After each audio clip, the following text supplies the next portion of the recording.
قوم سمود میں کون سا نبی بھیجا گیا اور قوم سمود کو اللہ تعالیٰ نے کس طرح تباہ کیا اور قوم سمود کی تباہی کے پیچھے کیا اسباب بنے، آج ہم اس بارے میں آپ کو بتا رہے ہیں۔ قوم سمود نے جب اللہ تعالیٰ کی نافرمانی اور سرکشی شروع کی اور تمام زمین پر فساد مچانا شروع کر دیا تو اللہ تعالیٰ نے ان کی ہدایت اور اپنی وحدانیت اور عبادت کے لیے حضرت صالح کو نبی بنا کر بھیجا، جنہوں نے آ کر ان لوگوں کو اسلام کی دعوت دی اور اللہ تعالیٰ کی وحدانیت کی طرف بلایا اور کفر و شرک سے منع فرمایا۔ جب حضرت صالح نے لوگوں کو اسلام کی دعوت دی تو قوم انہیں مختلف طعنے دیتی، جسے قرآن پاک نے بڑے عجیب انداز میں بیان کیا ہے۔ انہوں نے کہا کہ اے صالح، اس سے پہلے تو ہمارے درمیان ایسا شخص تھا جس سے بڑی توقعات وابستہ تھیں، کیا تو ہمیں ان معبودوں کی پرستش سے روکنا چاہتا ہے جن کی پرستش ہمارے باپ دادا کرتے تھے؟ تو جس طریقے کی طرف ہمیں بلا رہا ہے اس کے بارے میں ہم کو سخت شبہ ہے، جس نے ہمیں خلجان میں ڈال رکھا ہے۔ یہ سورۃ ہود میں اس واقعے کی طرف اشارہ ہے جو میں نے بھی آپ کو بتائی ہے۔ یہاں یہ بات بتاؤں کہ یہ جو اہل سمود کہلاتے تھے، یہ واقعہ کہاں تھی بستی ان کی؟ ان کی ایک تو عمریں بڑی لمبی تھیں، طاقت ان کی بہت بہت زیادہ تھی اہل سمود کی، اور یہ سمود ہجر کے علاقے میں وادی قرا کی طرف آباد تھے۔ یہ وادی حجاز اور شام کے درمیان واقع ہے۔ اس وقت آپ یوں سمجھیں کہ سعودی عرب جس جگہ پہ ہے اس ایریے میں یہ حجاز اور شام کے درمیان یہ آبادی جو تھی اہل سمود کی یہ تھی۔ حضرت صالح ہر وقت اپنی قوم کو اللہ کی طرف بلاتے رہتے تھے، آپ ان کی کسی سختی اور سرکشی کی پرواہ نہ کرتے، بلکہ پہلے سے بھی زیادہ شدت سے انہیں اللہ تعالیٰ کی طرف بلاتے، کفر و شرک سے منع کرتے، لیکن قوم بہت نافرمانی میں آگے بڑھتی چلی گئی، یہاں تک کہ قوم نے صالح کو کہا اگر تم سچے ہو تو پھر ہمیں کچھ اپنی نبوت کی نشانی دکھاؤ۔ حضرت صالح نے اپنی قوم کو جواب دیا کہ تم اس وسیع و عریض پہاڑ کے قریب پہنچ جاؤ۔ جب قوم پہاڑ کے قریب پہنچ گئی تو ان کے سامنے پہاڑ پھٹا اور اس کے اندر سے ایک اونٹنی اللہ تعالیٰ نے دلیل کے طور پر ظاہر کر دی۔ پھر صالح علیہ السلام نے کہا کہ اب یہ اللہ تعالیٰ ہی کی زمین سے کھائے گی اور پیے گی، تم میں سے کوئی اس کو نقصان نہ پہنچائے، ورنہ اللہ تعالیٰ کا عذاب تمہیں اپنے شکنجے میں لے لے گا۔ پھر صالح علیہ السلام نے اونٹنی کی باری مقرر کر دی کہ جس جگہ پہ یہ اونٹنی پانی پیے گی اس دن آپ دوسرے جو لوگ ہیں آپ نے اس جگہ سے پانی نہیں پینا، اور ایک دن مطلب یہ ہوا کہ آپ نے اس جگہ سے پانی لینا ہے اور ایک دن وہ اونٹنی پانی پیے گی۔ وہ اونٹنی اصل میں پانی اتنا پیتی تھی کہ جس دن وہ اونٹنی کا پانی پینے کا ٹائم آتا تو وہ ان کے لیے پانی بچتا بھی نہیں تھا، تو اس وجہ سے رسالہ نے باری مقرر کر دی کہ ایک دن اس جگہ سے جس جگہ سے وہ پانی پیتے تھے کہ بھئی یہ اونٹنی پانی پیے گی،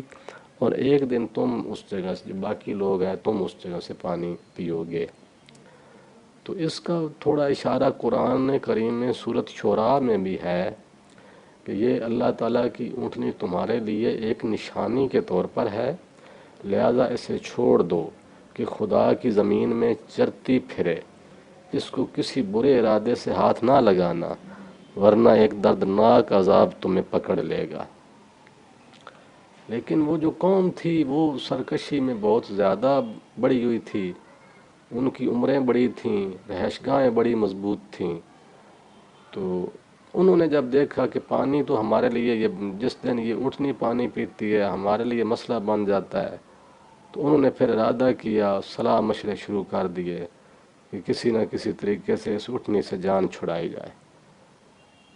تو وہ پھر 8-9 بندے جو ہیں وہ انہوں نے مشورہ کر کے پہلے یہ سوچا کہ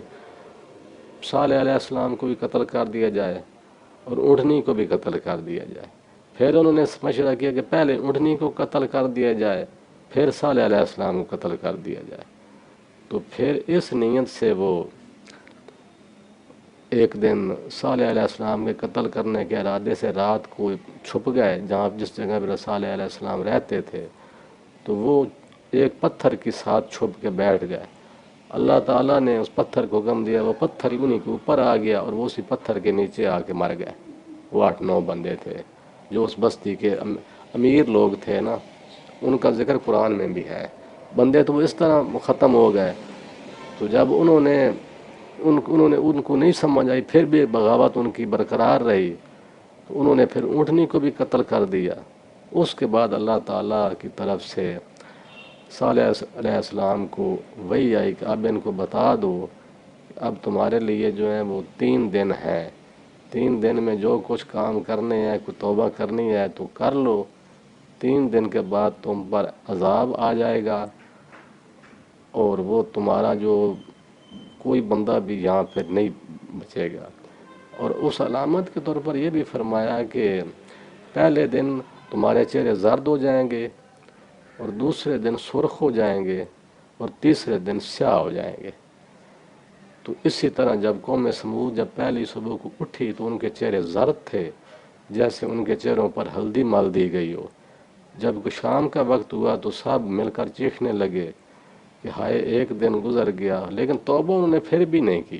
اور عذاب قریب پہنچ گیا۔ دوسرے دن جب سو کر اٹھے تو ان کے چہرے سرخ تھے، جب شام ہوئی تو پھر چیخنے لگے، جب تیسرے روز صبح اٹھے تو ان کے چہرے سیاہ تھے،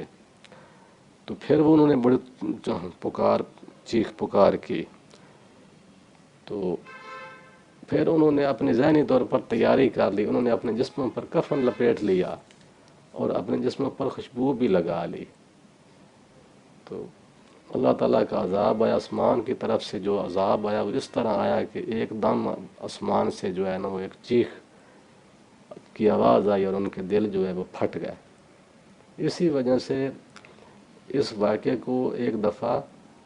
حضرت محمد صلی اللہ علیہ وآلہ وسلم نے بھی اپنے صحابہ کو بتایا، کیونکہ وہ ایک دفعہ گزر رہے تھے اس بستی جس جگہ پہ وہ بستی تباہ ہو گئی تھی۔ تو اس میں ابن عمر روایت کرتے ہیں کہ رسول اللہ صلی اللہ علیہ وسلم نے فرمایا کہ وہ اس وقت جس بستی وہ سمود کی بستی پر پہنچے تو آپ نے فرمایا کہ ان عذاب والوں پر تم داخل نہ ہو، یعنی کہ یہ جو بستی تباہ ہوئی ہے اس کے اندر تم داخل نہ ہو، اور ایسا نہ ہو کہ تم بھی اس عذاب میں جکڑ لیے جاؤ جس میں وہ مبتلا ہو گئے تھے۔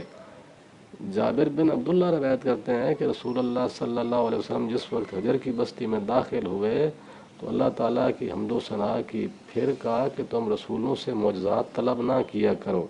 یہ قوم صالح ہے جنہوں نے اپنے رسول سے معجزہ طلب کیا، بس اللہ تعالیٰ نے ان کے لیے پہاڑ سے اونٹنی نکالی اور اس کے بعد انہوں نے اس اونٹنی کو قتل کر دیا، اور جس کے جرم میں وہ ساری قوم تباہ ہو گئی۔